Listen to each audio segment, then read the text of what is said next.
Hey guys, thanks for joining me. And if you like what you see, please subscribe.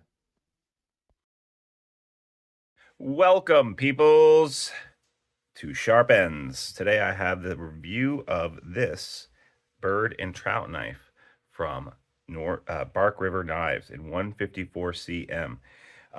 This is a great knife. I've already done an unboxing for it, and now I'm going to do a review of it. You'll notice the scale material is this kind of dark maple burl. Um, it's called yellow and green maple burl. And this one has silver pins. Not real silver, but you know what I mean. Plain pins. Very cool. The size of this, real fast. We are looking at 3.5-inch blade and almost 8 inches overall, 7 3/4 of an inch. I'm kind of on a maple burl kick. I've already reviewed this, the Iron River, which has a convex grind and it also has like it's like a convex saber grind is what I would call it. And this maple burl with mosaic pins, very pretty, awesome knife. I've already reviewed it. And then I also have the field knife, ultralight, first production run, very cool knife. So in a way, these kind of go together.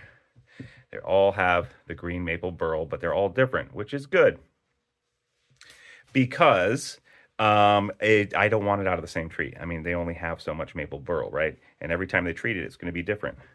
Now, all of these have little inclusions, little voids that were in there and that they had to fix with epoxy, like this right here. It might be easier to see on this guy right here. You can actually kind of see through that epoxy a little bit. On the camera, I don't think it really comes through, but it's done very nicely. And you have to expect that when you're using stabilized wood.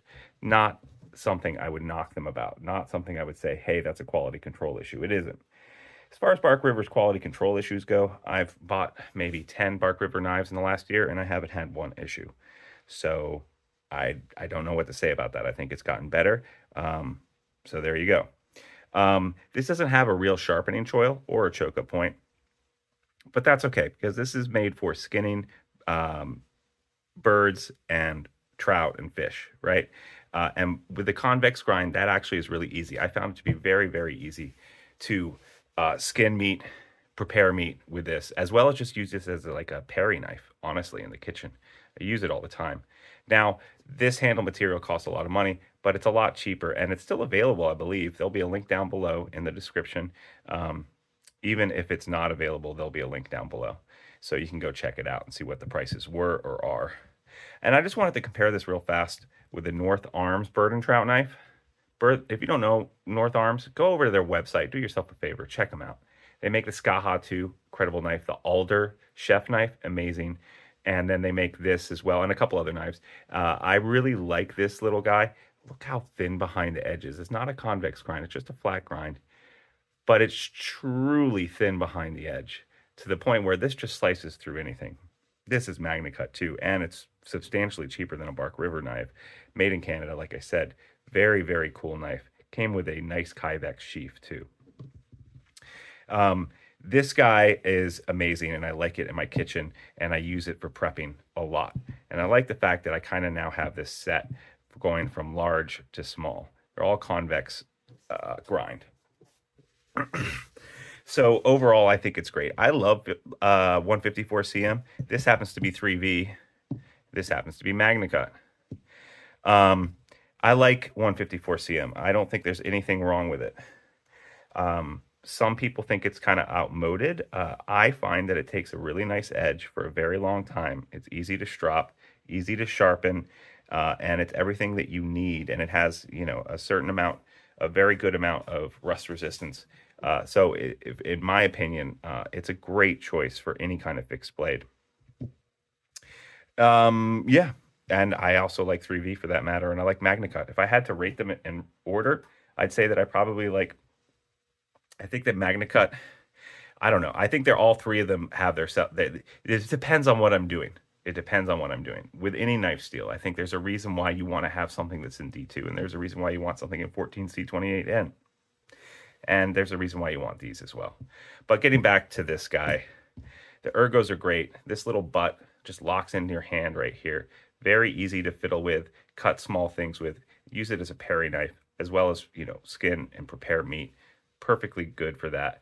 I got fancy scales, fancy handles, but you do not need to. You do not need to be like me. This comes in a cheaper version, although it's still expensive. You can check it out. I've used some wicked wax on this, which is like a beeswax for wood. And I think that it's washed off now. And maybe I should have, before I did this video, maybe I should have cleaned this up and put some more on there, because I find that this back here is more reflective and green than this over here where I've been holding it a lot. But oh well, live and learn.